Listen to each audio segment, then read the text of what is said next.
Salam damai sejahtera di dalam Tuhan kita Yesus Kristus. Shalom. Selamat pagi dan semangat pagi. Puji Tuhan, kita telah tiba di hari yang baru. Hari ini Jumat 20 Agustus tahun 2021 dan kita boleh lagi kembali siap untuk mendengarkan renungan pagi atau renungan harian kita pada saat ini. Dan renungan kita pada saat ini dengan judul Kristus satu-satunya jalan kita kepada Bapa. Kristus satu-satunya jalan kita kepada Bapa. Ibrani 7 ayat 25. Karena itu ia sanggup juga menyelamatkan dengan sempurna semua orang yang oleh dia datang kepada Allah, sebab ia hidup senantiasa untuk menjadi pengantara mereka. Mari kita berdoa.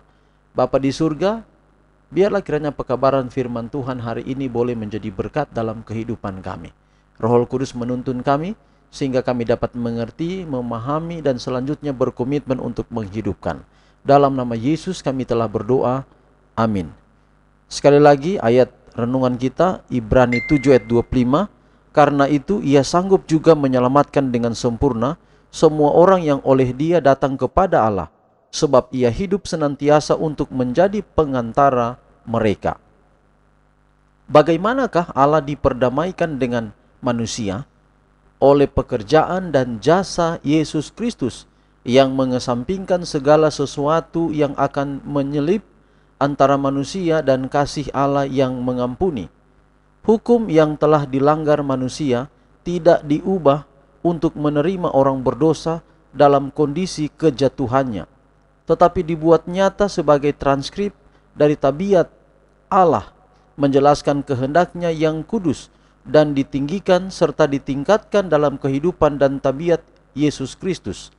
Namun jalan keselamatan disediakan karena anak domba Allah yang tidak bercela dinyatakan sebagai Dia yang menghapus dosa dunia. Yesus berdiri di tempat orang berdosa dan menanggung kesalahan pelanggar ke atas dirinya, memandang kepada pengganti dan jaminan orang berdosa. Tuhan Allah bisa bertindak adil, namun tetap membenarkan dia yang percaya kepada Yesus. Bagi dia yang menerima Kristus sebagai kebenarannya, sebagai satu-satunya harapannya, pengampunan diucapkan. Karena Allah ada di dalam Kristus, mendamaikan dunia dengan dirinya. Keadilan, kebenaran, dan kekudusan Kristus yang disetujui oleh hukum Allah membentuk saluran melalui mana belas kasihan dapat disampaikan kepada orang berdosa yang bertobat dan beriman.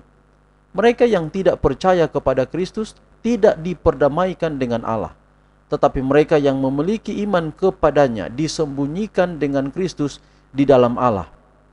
Jika kita mengaku dosa kita, maka Ia adalah setia dan adil, sehingga Ia akan mengampuni segala dosa kita dan menyucikan kita dari segala kejahatan. Ia menjadi penanggung dosa dan mati di kayu salib untuk memperoleh keselamatan bagi setiap orang berdosa yang bertobat dan kembali ke kesetiaannya kepada Allah. Hanya melalui Kristus kita dapat memperoleh jalan masuk kepada Bapa.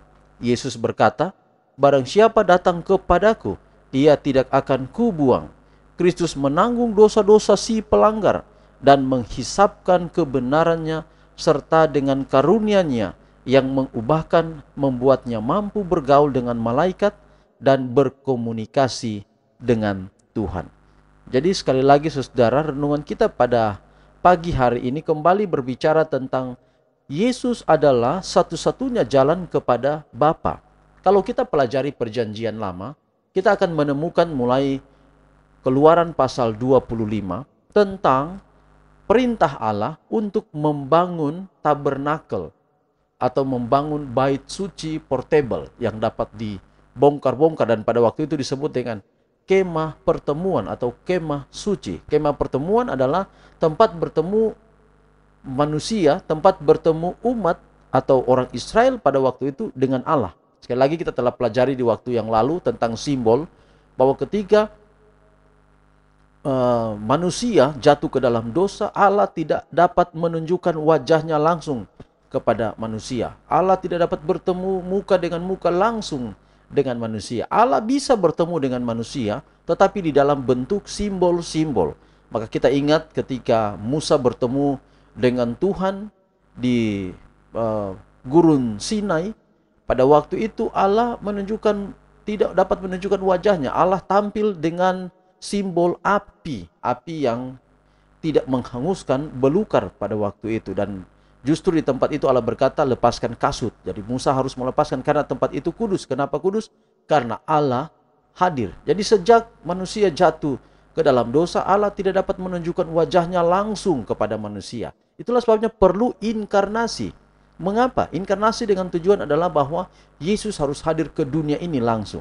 Tetapi sebelum itu, sebelum kehadiran Yesus bagi dunia ini, maka Allah hadir kepada bangsa Israel, kepada manusia dalam bentuk simbol. Dan pada waktu bangsa Israel berada di padang gurun, Allah hadir dengan bangsa itu melalui simbol kehadiran kemah suci di tengah-tengah perkemahan bangsa Israel.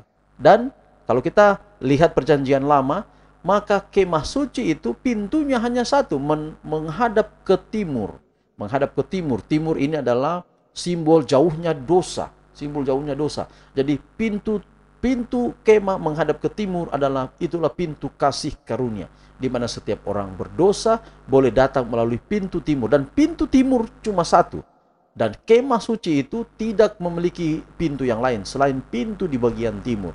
Dan pintu itu adalah simbol daripada Yesus Kristus dengan keempat tiang itu adalah 4 Injil, kemudian warna-warni yang menunjukkan kepada Yesus Kristus, kesederhanaannya, kemudian kemanusiaannya, tetapi juga kealahan yang disalut dengan kemanusiaan di dalam diri Yesus itu. Itulah proses inkarnasi yang tidak dapat dimengerti oleh orang selain Nasrani.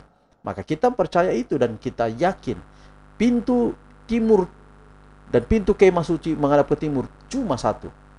Maka itulah satu-satunya menunjukkan Yesuslah jalan dan kebenaran dan hidup. Puji Tuhan saudara, kita mendapatkan pekabaran yang indah hari ini bila kita disanggupkan untuk selalu bergantung kepada Yesus.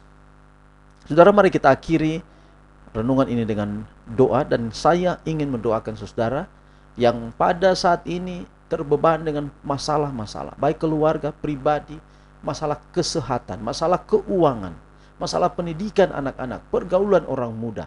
Mari kita akan berdoa, dan saya ingin mendoakan saudara-saudara. Mari kita berdoa. Bapa di surga, terima kasih untuk renungan pagi firman Tuhan yang telah ditaburkan. Kiranya dapat bertumbuh di setiap hati yang siap untuk berkomitmen setia kepada Tuhan. Terima kasih pekabaran hari ini, dan hamba doakan bagi pendengar channel ini di mana saja berada dalam pergumulan setiap hari, dalam pergumulan untuk suami, untuk istri, pergumulan untuk rumah tangga, untuk keluarga, untuk anak-anak, dalam persoalan ekonomi keluarga, dalam persoalan pendidikan anak-anak, pergaulan mereka, hamba taruh ke dalam tangan Tuhan. Dan khusus bagi setiap pendengar yang dalam keluhan sakit, apa saja termasuk COVID-19, pada saat ini Tuhan jamah dan Tuhan memberikan kekuatan kesembuhan.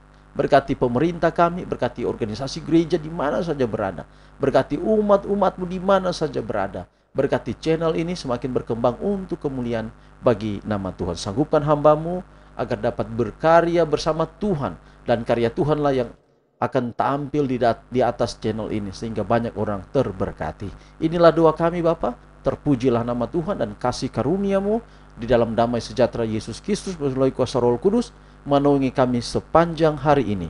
Dalam nama Yesus kami telah berdoa. Amin. Demikian renungan kita hari ini. Sampai jumpa besok. Tuhan memberkati kita semua. Shalom.